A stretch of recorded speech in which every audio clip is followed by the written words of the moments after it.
بھائی مجھے تھوڑا سا شہد دے دیں، مجھے شدید ضرورت ہے۔ میری چھوٹی سی بیٹی بیمار ہے، اس کا علاج شہد سے ممکن ہے۔ افسوس میرے پاس اس وقت شہد نہیں ہے۔ ویسے شہد آپ کو مل سکتا ہے، لیکن آپ کو کچھ دور جانا پڑے گا۔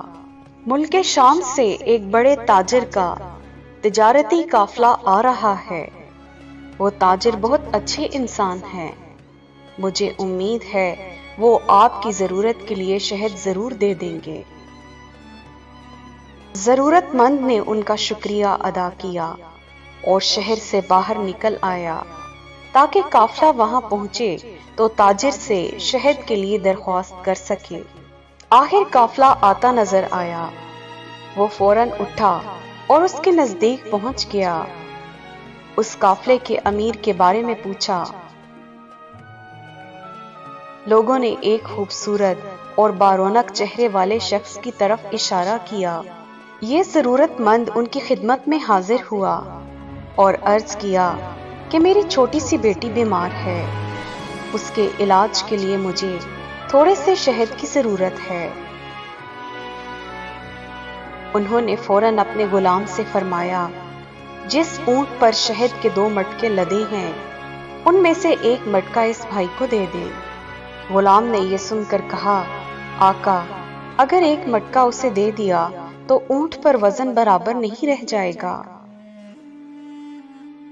یہ سن کر انہوں نے فرمایا، تب پھر دونوں مٹکے انہیں دے دیں۔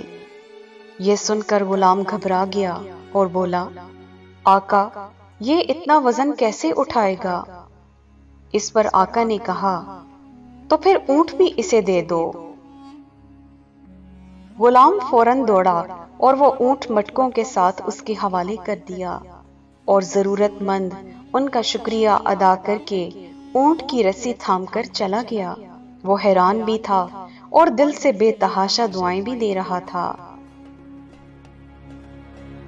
وہ سوچ رہا تھا، یہ شخص کس قدر سخی ہے۔ میں نے اس سے تھوڑا سا شہد مانگا، اس نے مجھے 2 مٹکے دے دیے۔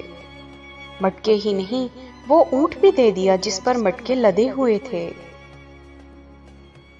ادھر غلام اپنے آقا کی خدمت میں حاضر ہوا تو آقا نے غلام سے کہا، جب میں نے تم سے کہا کہ اسے 1 مٹکا دے دو تو تم نہیں گئے، دوسرا مٹکا دینے کے لیے کہا تو بھی تم نہیں گئے، پھر جب میں نے یہ کہا کہ اونٹ بھی اسے دے دو تو تم دوڑتے ہوئے چلے گئے، اس کی کیا وجہ تھی؟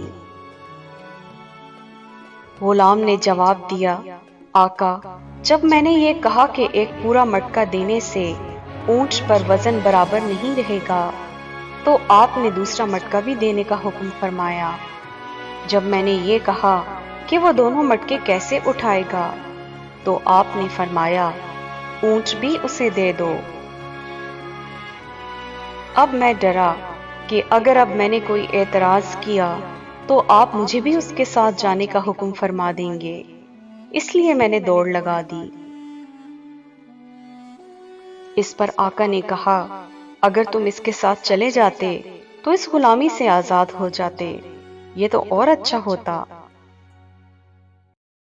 جواب میں غلام نے کہا، آقا، میں آزادی نہیں چاہتا، اس لیے کہ آپ کو تو مجھ جیسے سینکڑوں غلام مل جائیں گے، لیکن مجھے آپ جیسا آقا نہیں ملے گا۔